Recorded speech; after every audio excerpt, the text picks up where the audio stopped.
Ada di kalangan kami yang memang tahu benda yang berlaku di belakang tabir. Pemilikan saham Tan Sri Azam Baki untuk kali kedua. Bukan kali pertama, kali kedua. Saham yang dimiliki itu ialah syarikat yang berkait dengan mafia korporat. Velocity Capital Sendirian Berhad itu antara pemegang sahamnya ialah Andy Lim. Orang datuk daripada Johor ini pernah disiasat, ada laporan macam-macam yang menuduh beliau adalah kongsi gelap. Asal selesa mencuri tak apa. Asal selesa tekan dan pijak orang tak apa. Asalkan majoriti itu selesa 4-5 kerat sengsara itu perkara yang biasa dalam masyarakat. Selagi kita tak nak lah. Saya tahu lepas ini akan ada laporan kata kehadiran itu teruk.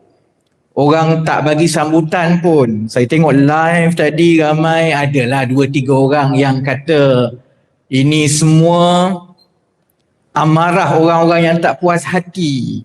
Ada yang kata bahawa apa nak bising-bising tangkap Azam Baki, kontrak dia tinggal 2 minggu saja lagi. Lepas ini akan ada calon ataupun ketua Pesuruhjaya yang baru. Isu dia bukan soal siapa tubuh badan. Sama kalau orang tanya, kami lah yang beberapa orang di dalam budak nakal dalam PKR sekarang. Isu dia bukan Anwar Ibrahim. Isu dia bukan Najib. Bukan Pak Lah. Bukan Tan Sri Muhyiddin. Bukan Ustaz Hadi. Sama juga isu dia bukan batang tubuh Tan Sri Azam Baki. Isunya adalah sistem dan budaya kuasa. Sebab kita dah nampak bahawa kerajaan bertukar ganti. Dan daripada tahun 2018 kita dah ada, berapa Perdana Menteri kita dah ada? Kita dah ada 4 Perdana Menteri. Campur dengan Najib dah 5 lah. 5 Perdana Menteri daripada 2018. Tapi kenapa kebelakangan ini kita nampak lebih ramai orang melahirkan rasa tidak puas hati. Dan yang lebih ramai bersuara ini sebenarnya penyokong atau orang yang sebelum ini undi Anwar Ibrahim dan Pakatan Harapan. Saya tak kisah sangat sebenarnya kalau orang kata kenapa PN atau pembangkang tidak nampak ke depan dalam isu Azam Baki. Sebab isu itu memang tak pernah penting bagi mereka pun. Kita nak harap UMNO dan BN memang taklah mereka yang meninggalkan warisan sistem kuasa dan SPRM yang ada sekarang. Takkan dia nak ubah.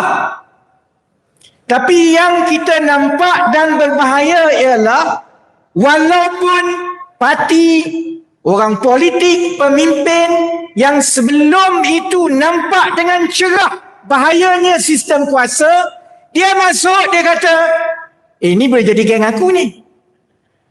Asalkan kau jadi geng kita. Asalkan budak kita.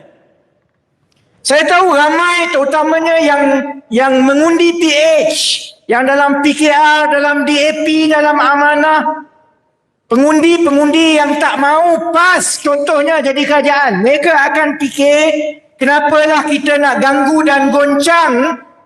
Kalau yang itu kecil saja tak apa, kita boleh telan yang kecil itu, kerana yang mengekalkan kerajaan PH itu adalah lebih penting.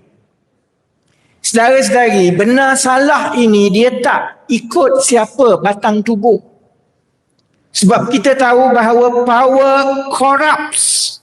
Absolute power corrupts absolutely.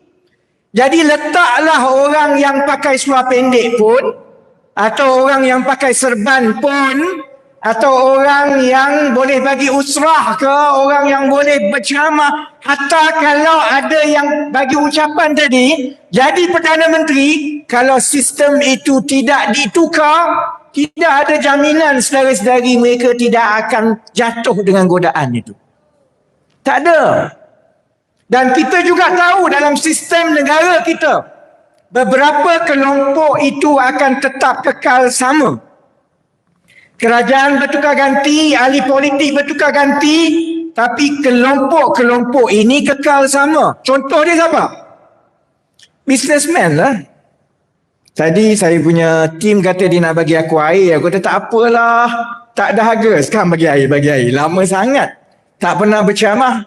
Suara dia nak hilang. Baru 5 minit. Kita tahu bahawa kerajaan bertukar ganti orang yang berwang. Bukan beruang. Beruang itu aru. Orang yang berwang. Mempunyai duit. Orang yang berwang ni, kerajaan bertukar ganti, mereka tetap akan ada di situ. Dia tukar pakaian saja. Kalau pemimpin itu UMNO, menteri itu UMNO, dia pakai cara UMNO, dia jumpa di tempat yang orang UMNO selalu suka lepak. Kalau pemimpin itu PAS, dia pakai cara PAS, dia letaklah kopiah. Dia pergi jumpa tempat orang PAS suka lepak. Kalau pemimpin itu PKR, dia kepit beg selah ketiak lah. Macam budak-budak ceplos. Dia pergi jumpa yang itu. Tukarlah macam mana kerajaan ahli politik. Dia takkan hilangkan orang-orang. Tolong buka. Dah buka dah. Sebab ni memang confirm hilang suara dia. Tukarlah macam mana pun confirm orang itu akan tetap ada kerana dalam sistem negara kita tahu sekarang ini siapa yang ada wang dia boleh beli. Itu satu kelompok. Satu lagi kelompok yang tidak akan berganti walaupun ahli politik itu kita tukar ganti ialah pegawai kerajaan. Orang yang ada jawatan penting. Mari ahli politik dari parti A, dia buat cara parti A. Mari ahli politik Perdana Menteri daripada parti B, dia bagi salam cara parti B. Mari yang C, dia pakai cara C. Sebab itulah ada watak seperti Tan Sri Azam Baki yang kekal sehingga 3 orang Perdana Menteri. Daripada Tan Sri Muhyiddin kepada Datuk Seri Ismail Sabri, kepada Datuk Seri Anwar Ibrahim, dan kalau ada pilihan raya contohnya tukar kerajaan, saya yakin Perdana Menteri yang baru itu akan tetap kekalkan dia. Sebab dia kata, kalau dulu engkau pergi kejar aku masa aku jadi pembangkang, sekarang kamu buat benda yang sama. Kamu pergi kejar pula Anwar Ibrahim yang dah tak jadi Perdana Menteri. Akhirnya, kitaran ini tidak akan berhenti, saudara-saudara. Kitaran ini akan berterusan. Kitaran wang ini menyebabkan nilai suara kita sebagai rakyat akhirnya tak guna. Baik tak payah buat pilihan raya. Kamu lantik je lah semua. Bolot dah semua. Susah payah kita turun kempen. Akhirnya yang kita dapat, macam orang kata order Shopee Lazada. Gambar cantik, besar. Dapat besar itu saja. Sebab itu, saya tahu mungkin kawan-kawan yang biasa suruh Anwar turun ni, saya sendiri tak merasa betapa susahnya kami untuk hadir dan bersuara. Kerana kami akan kena maki tiap-tiap hari. Saya ingatlah, lepas habis 2018 itu, zaman saya turun naik mahkamah dah berakhir. Sampai Datuk Seri Najib jatuh, saya kumpul rekod 14 kes mahkamah. Orang tak faham seksa turun naik mahkamah ni. Satunya sebab habis duit bayar peguam. Keduanya sebab habis masa. Bukannya turun naik mahkamah setiap satu kes itu boleh pergi tunjuk muka je. Berbulan-bulan nak sediakan kes, kemudian nak duduk dalam mahkamah. Itu tak campur lagi risiko-risiko tindakan yang akan diambil. Jadi saya ingat, saya 2018 selesai, aku kata aku tak nak dah, cukup dah. Sebab itu, tadi Wong Chen salah sebut. Bila dia kata tahun 2022, Januari 2022, Anwar Ibrahim dia sebut. Siapa lagi sebut? Ramailah. Pemimpin DAP amanah turun demonstrasi dia untuk tuntut Azam Baki turun. Disebut juga nama saya. Saya tengah main basikal masa tu. Saya tak ambil pot pun. Saya tak pernah pun sebelum ini yang janji nak tangkap dan turunkan Azam Baki bukan aku tau. Yang janji adalah Datuk Seri Anwar Ibrahim dan pimpinan-pimpinan PH. Jadi sebab itu bila kita menang, bila dah jadi kerajaan, saya ingat kot lah nak ada satu mesyuarat ke perbincangan ke disebut ke apa kita nak buat dengan institusi-institusi macam SPRM ni. Saya dapat tahu Tan Sri Azam Baki sambung kali pertama daripada surat khabar macam saudara-saudari. Sepatah tak sebut. Tak apalah. Bila ditanya masa itu, saya rasa perbincangannya ialah kita tak nak goncang dulu kerajaan.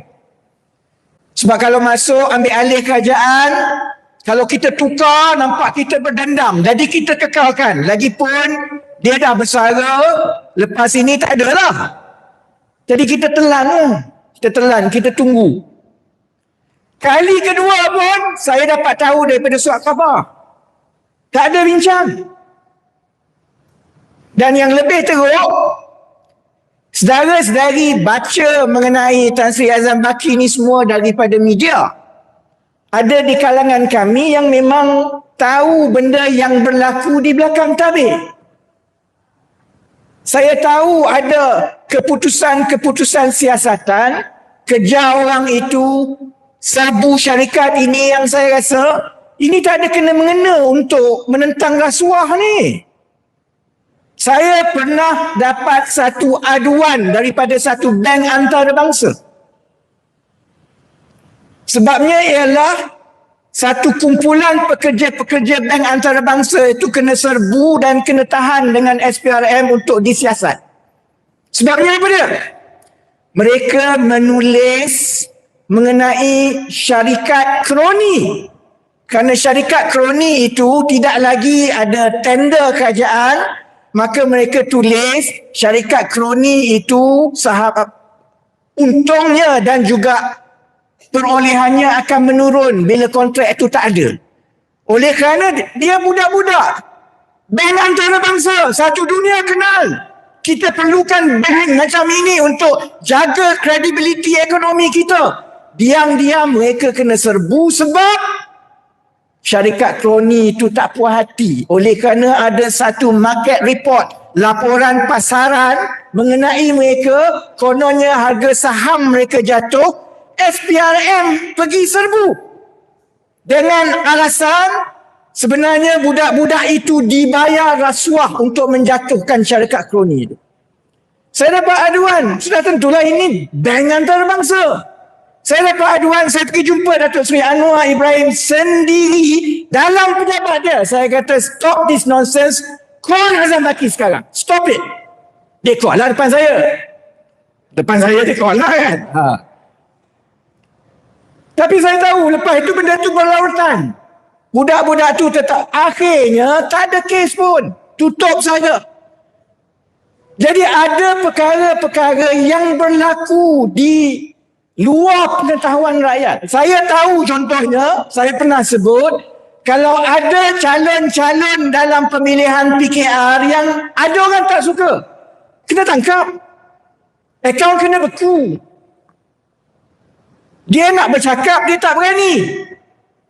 Siapa nak percaya kat dia?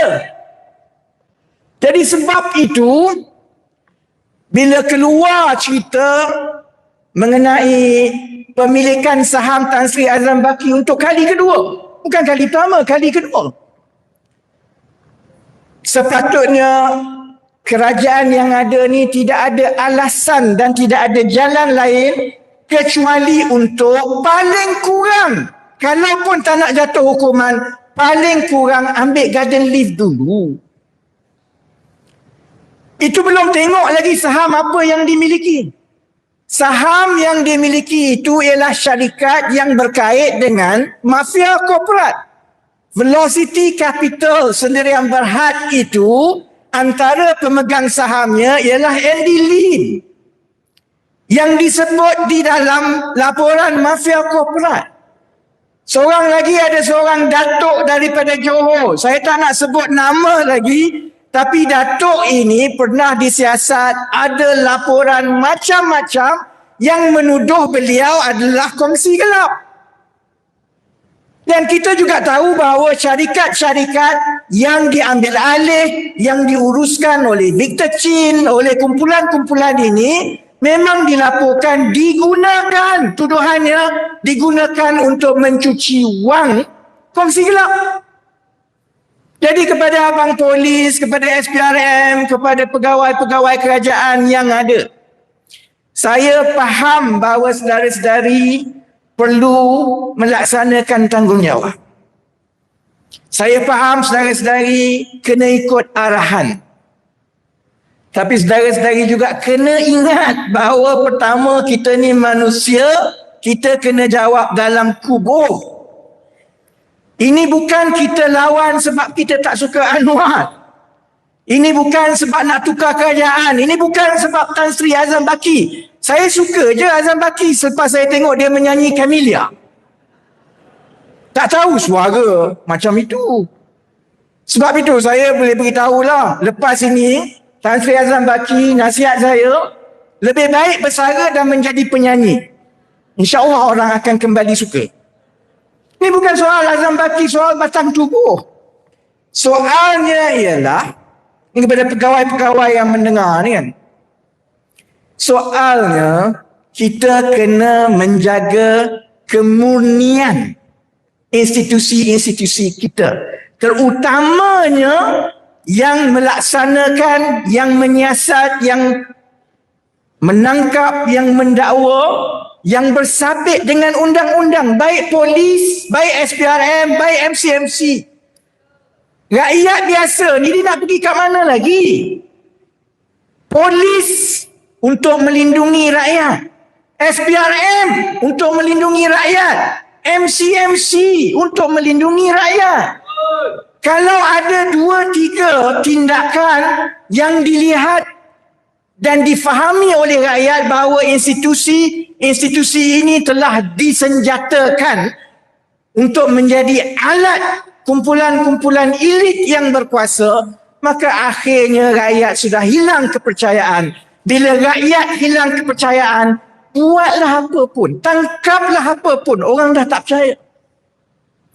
Jadi sebab itu, bagi SPRM, bagi PDRM, bagi MCMC, kepada menteri-menteri yang ada, apa legasi yang kita nak tinggalkan kepada anak-anak kita? Kerana soal mafia korporat SPRM Tan Sri Azam Baki ni takkan berhenti macam itu saja. Daripada pendedahan dalam Bloomberg, sekarang dia dah masuk mahkamah.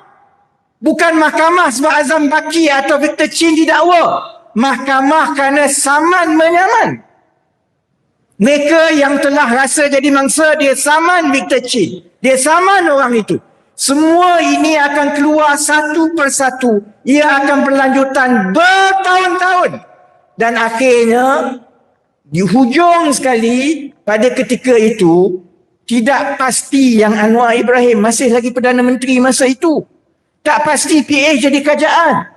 Kalau kerajaan itu lain, kalau dia tak campur tangan, kalau dia biarkan kes itu terburai dan dipaparkan kepada rakyat, maka rakyat yang ambil risiko tahun 2018, tahun 2022 untuk tukar kerajaan, letak harapan kepada orang-orang baru, akhirnya mereka akan kata, tak payah, buatlah apa pun, mereka ni semua sama saja.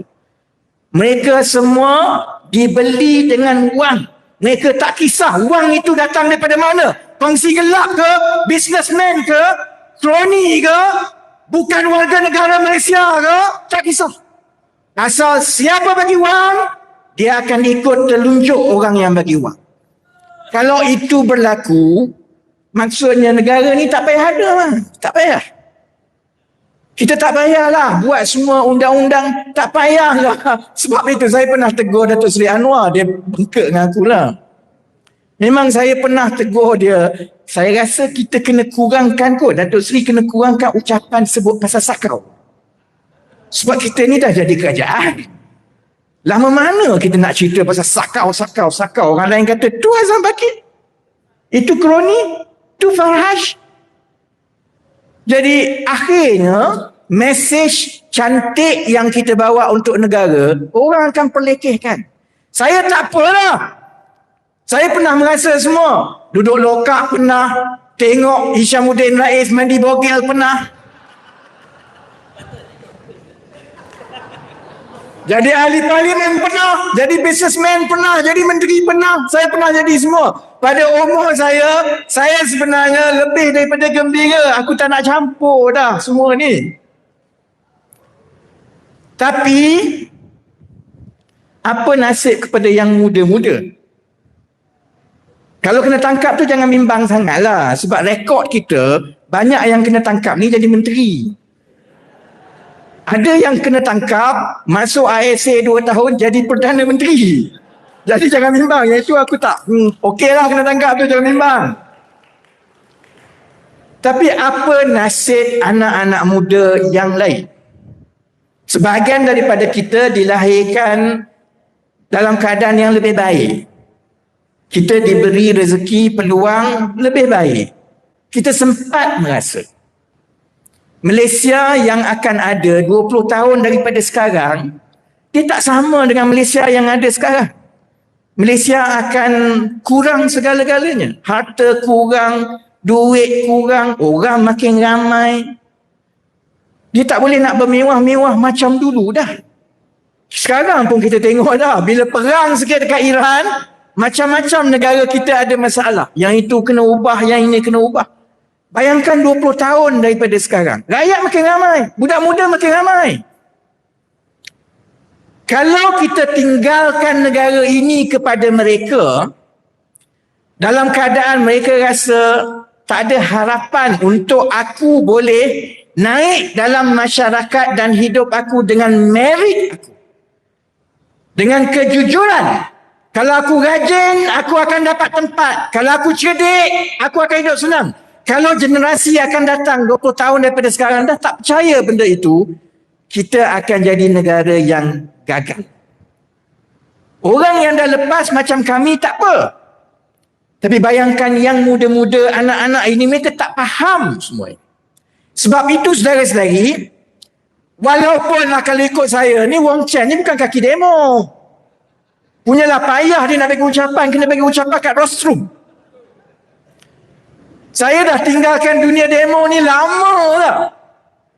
Tapi kalau yang tua-tua tinggalkan perkara ini kepada yang muda semata-mata, saudara-saudari, satu hari nanti 20 tahun daripada sekarang, kita akan kena sumpah seranap oleh anak-anak kita sendiri.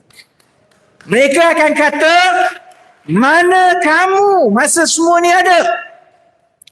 Apa kamu buat bila semua ni kamu dah nampak? Kamu tak buat apa-apa dan kamu tinggalkan masalah ini kepada kami. Kita yang tua-tua, yang umur 40, 50, 60 ini, kita akan jadi generasi yang malu dengan sejarah kita sendiri. Jadi sebab itu, ini baru nak panas kan? Yang sebenarnya nanti hari Sabtu. Hari Sabtu. Saya minta penganjur tolong atur bomoh hujan. Sekarang musim hujan kau. Kalau hujan ribut, nayang kita nanti kan. Tapi kepada yang lain, hujan ke, ribut ke, datanglah. Datang. Kita tak pasti sama ada orang dengar ke tidak. Kita tak tahu pun sama ada yang berkuasa dekat Putrajaya ambil pot ke tidak. Saya yakin mereka tak kisah pun. Dia tak ambil pot pun. Bagi dia ni berapa kerat 45 ekor je budak-budak ni. Ini semua orang yang kecewa. Dia kata. Tapi mana ada perubahan dalam dunia ini yang bermula dengan kumpulan yang besar? Tak pernah ada. Semua perubahan bermula dengan orang gila dalam kumpulan yang kecil. Budak-budak ni dia nak buat apa, dia nak lompat, tak apalah. Lama-lama dia tua juga. Bila dia jadi tua, dia jadi macam kita orang lah. Adalah satu dua orang yang masih lagi jadi macam Hishamuddin Rais. Tapi tak ramai lah.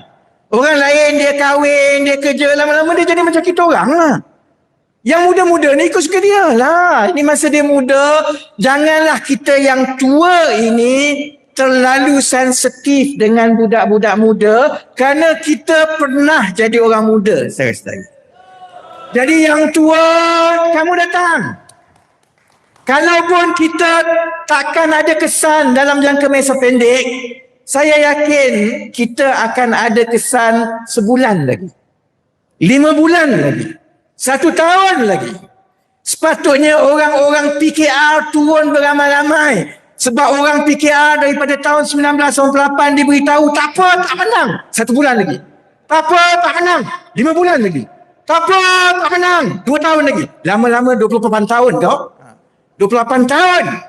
Jadi kalau setakat 1 bulan lagi, 5 bulan lagi, 1 tahun lagi kita nak tunggu nampak ada perubahan, apalah sangat 3 jam hari Sabtu ini. Kepada yang muda-muda, adik-adik, ini bukan untuk kami.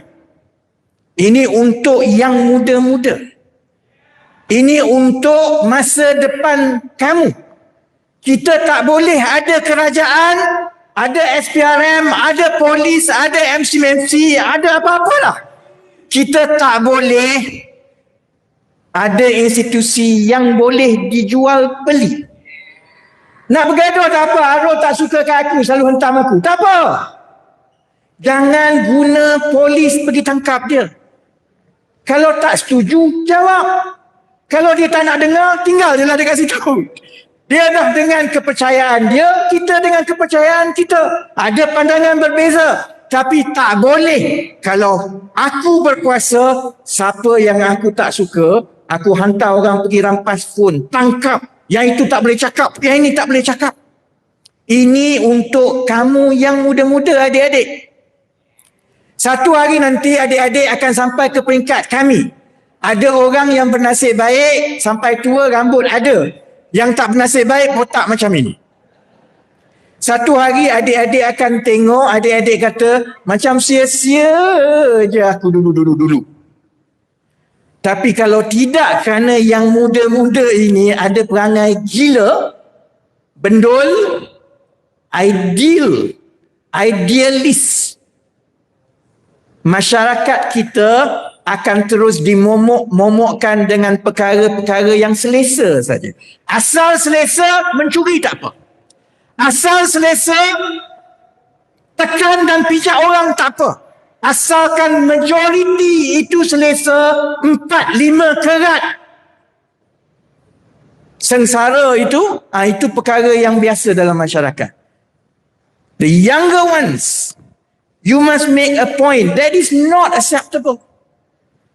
That is not acceptable that for the benefit of the many, ada orang yang tersisih dalam masyarakat. Jadi saya nak tutup begini. Politik Malaysia, kalau ada orang yang sosiologis, antropologis, bila tengok sejarah politik Malaysia ini ada kitaran. Kitaran dia hampir, saya ingat 20-30 tahun satu kitaran. Kitaran pertama daripada sebelum merdeka sampai 1969. Daripada Perang Dunia Kedua sampai 1969. 1969 meletup, maka ada alignment dan perubahan besar dalam politik Malaysia, yang itulah tertubuhnya Barisan Nasional yang ada semua. Kitaran kedua hampir 30 tahun juga, 1970 sampai 1998. Sampai meletup, itulah yang adanya reformasi politik yang kita faham sekarang.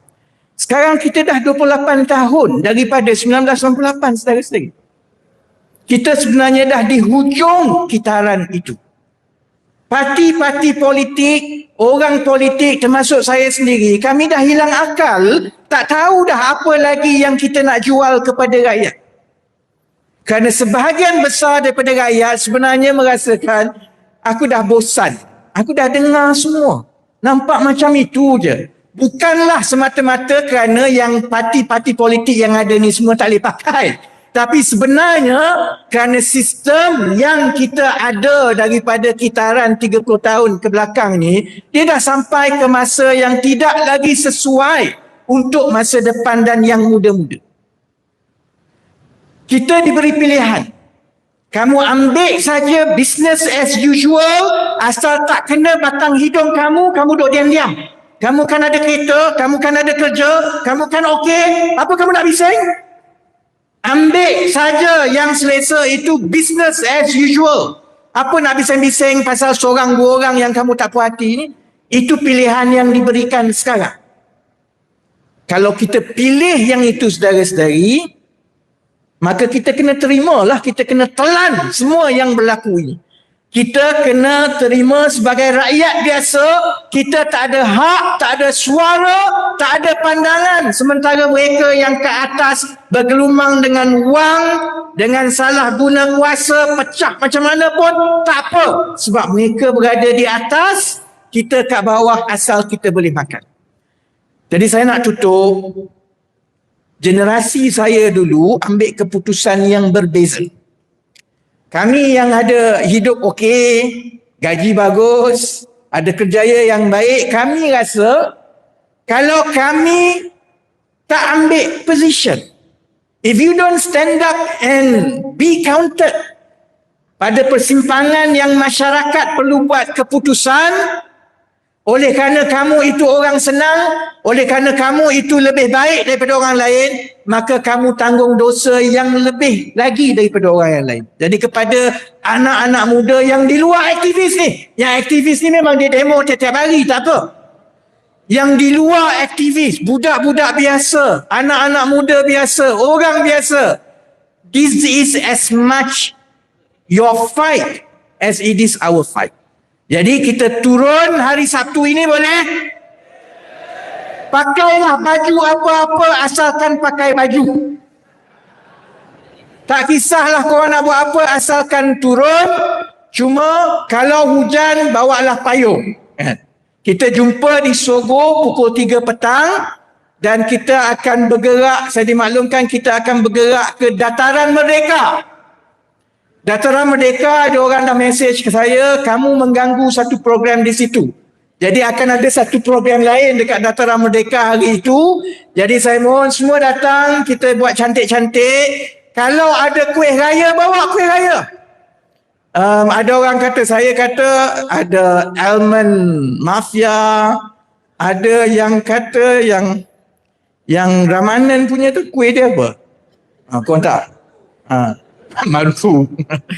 Jadi siapa yang ada kuih raya, bawa kuih raya, turun ramai-ramai.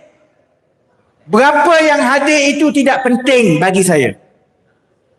Yang penting ialah kita mula. Daripada yang kecil itulah insya-Allah 5 bulan lagi, 1 tahun lagi, mesej yang saudara-saudari bawa itu akhirnya sampai bukan kepada yang berkuasa di Putrajaya. Mereka takkan dengar. Mereka takkan dengar saya. Kalau mereka dengar, tak adalah aku ada dalam pentas hari ini. Mereka takkan dengar. Yang akan dengar ialah kawan-kawan adik-adik, mak ayah adik-adik, jiran adik-adik. Mereka akan dengar. Dan daripada hari Sabtu ini, lebih ramai dan lebih ramai dan lebih ramai. InsyaAllah yang dengar itulah akhirnya akan hantar isyarat yang paling jelas kepada semua parti-parti politik, ahli politik, pemimpinan Tan Sri, Datuk Sri, Datuk, bahawa kita tak boleh terima Malaysia yang SPRM, Badan Penguat Kuasa, dituduh boleh dibeli dengan wang, apatah lagi apabila tuduhan itu juga bersabit dengan wang daripada kongsi gelap, saudara-saudari. Boleh?